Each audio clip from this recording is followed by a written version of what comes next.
जय महाराष्ट्र मंडळी. भारतात सध्या E20 पेट्रोलच्या वापरावरून मोठी चर्चा सुरू आहे. केंद्र सरकार इथेनॉल मिश्रित इंधनाचा वापर वाढवत असताना शेजारी देश भूतानने मात्र भारताकडून E20 पेट्रोल स्वीकारण्यास स्पष्ट नकार दिलेला आहे. विशेष म्हणजे हा निर्णय राजकीय नसून पूर्णपणे तांत्रिक, वैज्ञानिक आणि भौगोलिक कारणावर आधारित असल्याचं सांगितलं जात आहे. नेमकं भूतानने भारताला नकार का दिला? E20 पेट्रोलमध्ये अशी कोणती समस्या आहे ज्यामुळे एक संपूर्ण देश ते स्वीकारायला तयार नाही? भारतातही या इंधनावरून वाद का सुरू आहेत आणि भविष्यात E25 धोरण लागू झाल्यास त्याचा परिणाम काय होऊ शकतो? मंडळी, आजच्या व्हिडिओमध्ये आपण संपूर्ण विषयाचं सविस्तर विश्लेषण पाहणार आहोत. नमस्कार मंडळी, मी PK भांडवलकर आणि तुम्ही पाहतात सत्ता मंच. बातमी नव्हे तर बातमी मागचं विश्लेषण.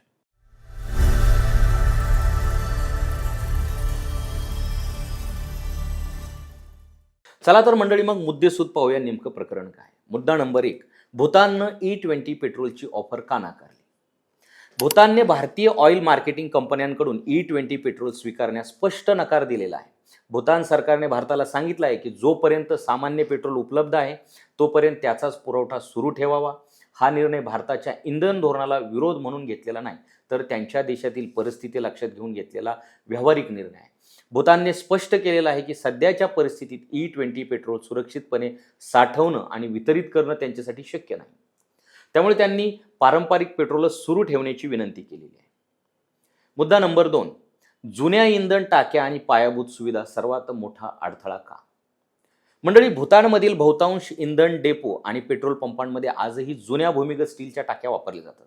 या टाक्यांमध्ये कालांतराने पाणी झिरपण्याचा धोका असतो.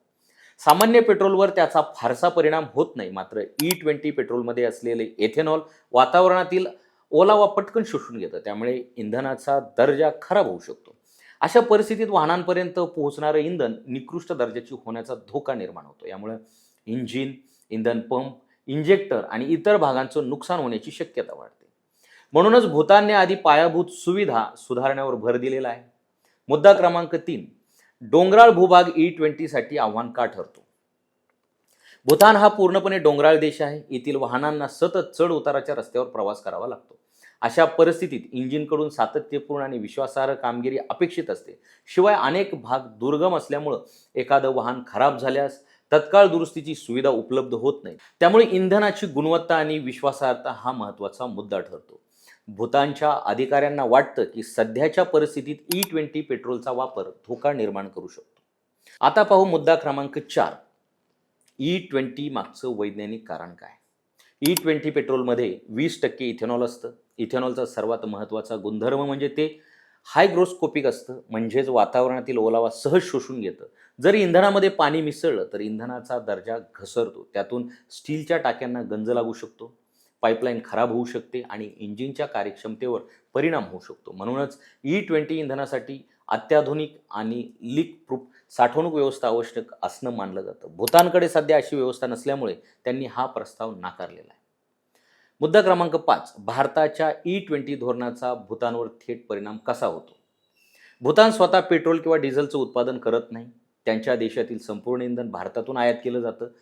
त्यामुळे भारताने पेट्रोलमध्ये इथेनॉलचं प्रमाण वाढवल्यास त्याचा परिणाम आपोआप भूतानवर होणार आहे. म्हणूनच भूतानने भारताला विनंती केली आहे की भविष्यात E25 किंवा त्यापेक्षा जास्त इथेनॉल मिश्रण लागू करण्यापूर्वी त्यांना पूर्वकल्पना द्यावी, जेणेकरून ते आपल्या देशातील इंधन साठवणूक व्यवस्था आणि वितरण प्रणाली सुधारू शकतील. आता पाहू मुद्दा क्रमांक 6, भारतात E20 वरून वाद का सुरू आहे?